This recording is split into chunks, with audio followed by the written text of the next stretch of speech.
Itu barangkali dari saya. Terima kasih rekan-rekan media sekalian. Dengan pengalaman penyelenggaraan BSBK November 2021 ini memberikan gambaran terkait dengan penyelenggaraan MotoGP nanti bulan Maret tahun 2022. Seperti yang disampaikan oleh Bapak Menteri tadi benar, jadi ada 3 hal yang sudah disampaikan. Saya hanya ingin menyampaikan bahwa bagaimana kita mempersiapkan MotoGP 2022 nanti pada bulan Maret. Pada bulan Februari nanti tanggal 11 sampai tanggal 13 ada pramusim yang dilaksanakan, akan dihadiri 900 pembalap dan official, dan disitulah kita akan mensimulasi kekurangannya apa dalam penyelenggaraan Maret nanti supaya sukses. Sarana dan prasarana juga terus kita benahi, diantaranya adalah membuka 5 pintu masuk menuju Mandalika, diantaranya adalah pintu pelabuhan. Di sana ada Gilimas, kemudian pelabuhan Bangsal, pelabuhan Lembar, kemudian pelabuhan Kayangan. 4 pelabuhan terus kita benahi supaya penonton nanti itu bisa merasa nyaman, bisa masuk dari pintu masuk 4 pelabuhan tadi sampai dengan Mandalika dengan nyaman, termasuk juga bandara juga kita siapkan kedatangan internasional maupun domestik.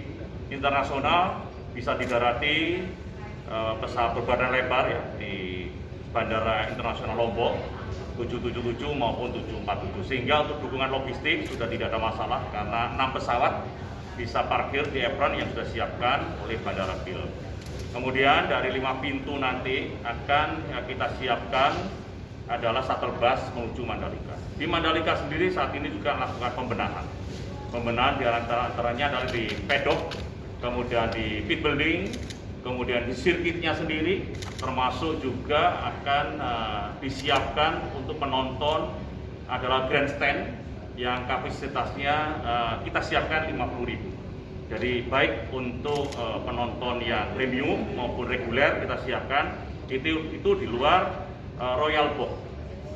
Dengan koordinasi yang ketat antar kementerian dan lembaga, saya yakin semuanya bisa dilaksanakan dengan baik dan penyelenggaraan nanti bulan Maret bisa sukses.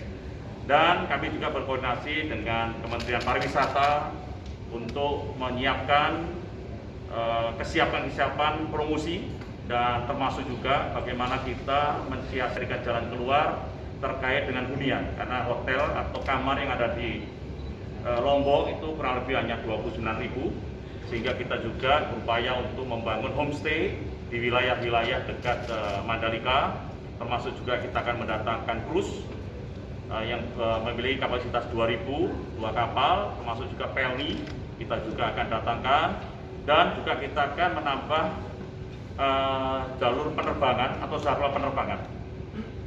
Kalau kita lihat nanti penontonnya banyak datang dari mana, tapi kita perlu sampaikan bahwa basic penonton itu datang bisa dari Medan, Jakarta, Surabaya, Bali, dan Makassar. Oleh sebab itu, kami kemarin sudah bertemu dengan Menteri Perhubungan untuk melaksanakan komuter flight dari Bali ke Lombok. Karena apa? Karena bisa menampung para penonton, bisa menginap di Bali, dan pagi kita antar.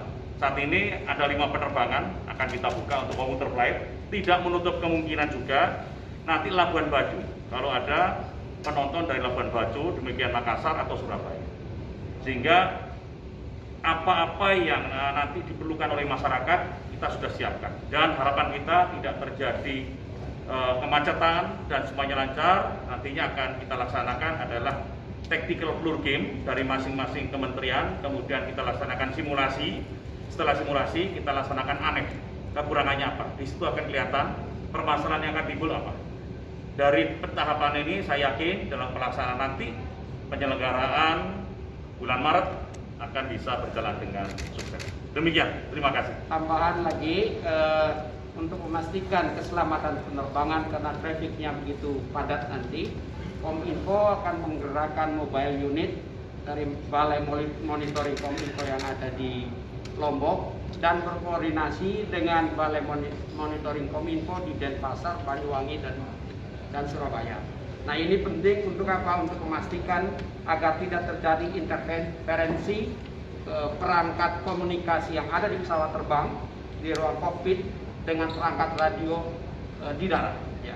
Spektrum frekuensi ini akan dijaga melalui peralatan-peralatan balai monitoring Kominfo yang akan dideploy di Mandalika. Kemudian nanti sendiri akan jadi diberikan 5G di MotoGP. Oh iya, 5G juga biasa ya, sebagaimana di event-event olahraga sebelumnya di PON 20 Jayapura, di Mandalika juga akan dideploy 5G experience. Tentu 5G experience dengan ketum yang ada di 2,3 GHz hanya berfungsi untuk beberapa jenis perangkat penerima. Ya. Dan saat ini kami sudah berkomunikasi dengan pabrikan pembuat handheld ya, yang beroperasi di frekuensi 2,3 ya. Mereka sudah membuka softwarenya sehingga nanti di sana pada saat Mandalika MotoGP 5G juga akan hadir, tapi untuk perangkat-perangkat telepon tertentu. Perangkat seperti Apple ya yang bekerja di frekuensi 2,6 itu belum tersedia karena spektrumnya masih digunakan untuk kepentingan layanan satelit, bukan layanan telekomunikasi. Ya. Di Mandalika semuanya yang sudah terima ya, Telkomsel, Indosat dan XL yang akan membuka 5G experience di Mandalika. Di Mandalika pada beberapa lalu ada beberapa penonton dari warga lokal yang menyebabkan kita akan nanti akan fasilitasi dengan tenda atau camp seperti itu agar tidak terjadi semacam pinjakan di warga lokal. Ya, nanti kita akan kita tata dan akan kita beri tiket juga untuk bisa masuk.